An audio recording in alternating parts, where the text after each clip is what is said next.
크루즈 컨트롤 정보가 HUD에 떠줘서 시너지 효과가 더 올라갑니다. 한낱 방구석 유튜버인 제가 대선 주자들과 어깨를 나란히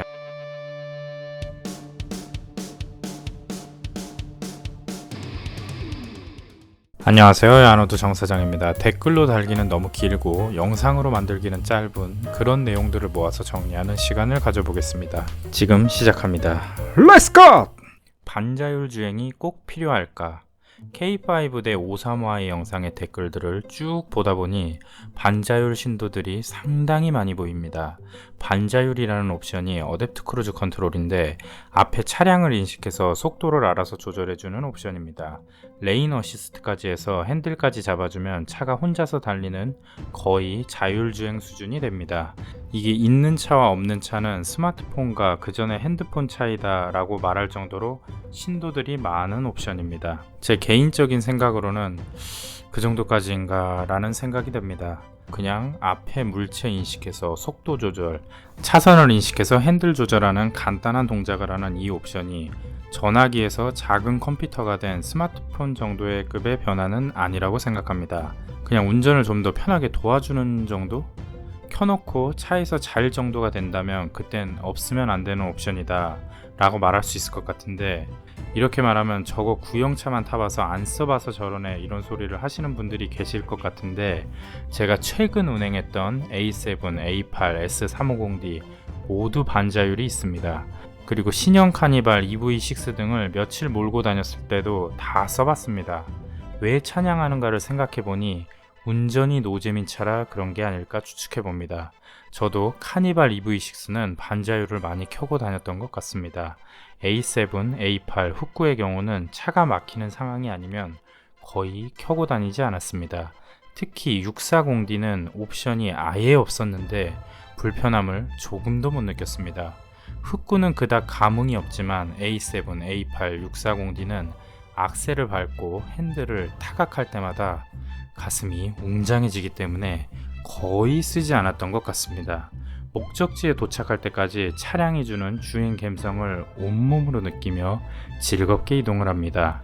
반면 카니발이나 EV6는 주행이 주는 안정감도 없고 감동도 없고, 그래서 저도 그냥 반자율을 켜놓고 운행한 것 같습니다. 100% 완전 자동도 아니니 전방 주시는 하고 있어야 하고, 이렇게 운전하면 정말 시간이 안 갑니다.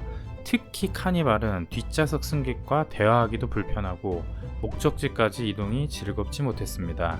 예를 들면 자동 사냥을 돌려놓고 경험치와 아이템이 목적인 게임과 플레이 자체가 즐거움을 주는 게임이라고 할까요? 차를 타는 주행 자체가 즐거우면 이동하는 시간이 아깝지 않은 즐거운 시간이 됩니다. 그래서 저 같은 경우는 고속도로 및 일반 도로에서는 제가 운전하며 즐거운 시간을 보내고, 차가 막히는 상황이 오면 반자율을 켜줍니다. 물론 막히는 도로에서 반자율을 켜면 내가 직접 운전하는 것보다 앞에 차가 많이 끼어들기는 합니다. 하지만 흑구는 괜찮습니다. 그 웅장한 실내에서 느긋하게 있으면 됩니다. 거기에 자동차 보험료도 3에서 5% 할인이 됩니다. 흑구같이 보험료가 높은 편인 차들은 나름 개꿀입니다. 야, 이 씨발로만, 그럼 반자율이 필요 없다는 거예요? 필요하다는 거예요? 있으면 좋지만 없어도 그렇게 치명적이지는 않다. 보조장치이니 너무 맹신하지 말자. 참고로 국산차를 구입하실 때 반자율 옵션을 넣을 거라면 HUD는 꼭 같이 넣으시길 바랍니다. 크루즈 컨트롤 정보가 HUD에 떠줘서 시너지 효과가 더 올라갑니다. 하지만 운전을 할 때 가슴이 웅장해지는 차량들은 반자율을 안 쓰게 되어 굳이 없어도 아쉽지는 않다.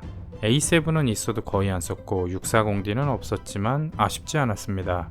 그리고 저는 타보지 못했지만 어느 유튜버분이 포르쉐에 반자율 옵션을 왜 넣었지? 라는 말도 했었는데 화염고를 탁 치는 말 같습니다. 반자율 신도분들, 한 번 쓰면 없는 차는 다시 못한다고 찬양하는 그 반자율이 필요가 없는 즐거움, 만족감, 궁금하지 않으십니까? 이게 자연스럽게 다음 주제로 이어집니다. 수입차를 사면 안 되는 사람. 이게 다른 유튜버들이 얘기하는 것처럼 돈, 시간 그런 얘기가 아닙니다. 앞에 말한 웅장함을 이야기하는 것입니다. 수입차는 비쌉니다. 폭스바겐, 도요타 같은 브랜드는 이제 국산차랑 가격이 비슷하지만 흔히 말하는 독삼사, 프리미엄 브랜드 차량들은 가격이 상당히 비쌉니다. 물론 비싼 가격에 맞게 소비자에게 주는 성능과 감성을 선사해주고 가슴이 웅장해집니다. 어딘가를 이동하거나 그냥 달릴 때 두루두루 만족감을 줍니다. 하지만 제가 말하는 이것들은 운행을 해보지 않고서는 백날 말로 떠들어봤자 알 수 없으며 설령 운행을 해보더라도 이것을 느끼지 못하는 사람도 있을 것입니다. 아니면 애초에 비싼 돈 주고 굳이? 라는 사람도 있습니다. 야노드 채널에서는 제가 수입 중고차의 미친놈으로 보실 수 있겠지만 그냥 자동차를 좋아하는 평범한 사람입니다. 그래서 지인들에게 차를 추천할 때 그 사람의 수입, 성향 등을 고려해서 신차부터 중고차, 국산 수입 가리지 않고 그 사람이 사면 가장 찰지게 맞을 것 같은 차를 추천해 줍니다.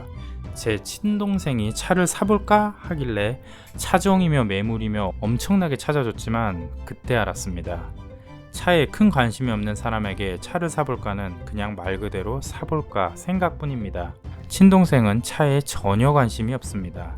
차 없이 결혼까지 해서 장인어른이 차를 바꾸면서 물려받은 구형 SM5를 타고 다닙니다.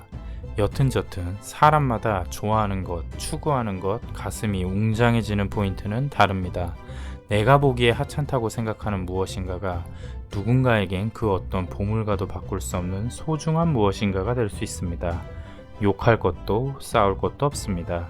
차에 관심도 없고 주행감 등의 차이를 전혀 느끼지 못한다면 차가 한두 푼 하는 것도 아니고 굳이 비싼 돈 주고 웅장한 차량을 구입할 필요는 없다고 봅니다.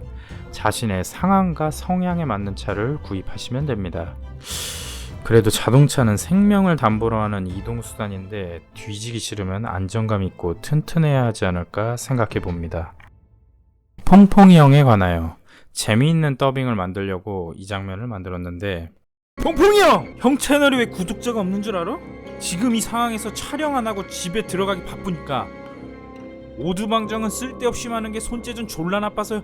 퐁퐁이 형, 어우, 예열된 타이어에 아우디 콰트로에 그 도로에 쫙 붙는 그립처럼 단어가 찰집니다.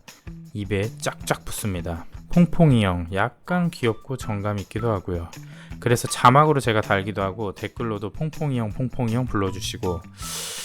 그런데 이게 저도 자세히 찾아보니 썩 좋지 않은 것 같기도 하고 나중에 와이프가 유튜브를 알게 되면 그런데 또 최근에는 애처가나 가정적인 남자들에게 퐁퐁이 형이라고 붙이는 것 같기도 하고, 근데 와이프는 설거지론에 관심도 없고 그게 말이 되냐라는 반응이라 괜찮을 것 같기도 하고요. 퐁퐁이 형이 너무 찰져서 다른 걸 쓰기도 뭐하고 웅장이 형, 두루투 형 입에 안 붙습니다. 다른 별명 추천할 게 있으시면 댓글로 부탁드립니다. 그리고 또 우리의 대한민국 대선 후보분들도 퐁퐁이 형 소리를 듣는 것 같은데 한낱 방구석 유튜버인 제가 대선 주자들과 어깨를 나란히 여튼저튼 제가 퐁퐁이 형이라고 자막을 쓰는 이유는 제가 와이프와 딸들에게는 개호구가 맞고 단어가 귀엽고 입에 쫙쫙 붙어서 그렇습니다. 그리고 호구에 대해 덧붙이면 진정한 호구는 호구 짓을 했을 때 보람과 행복을 느끼는 법입니다. 아 씨발 퐁퐁이 형! 긴 영상 끝까지 봐주셔서 감사합니다.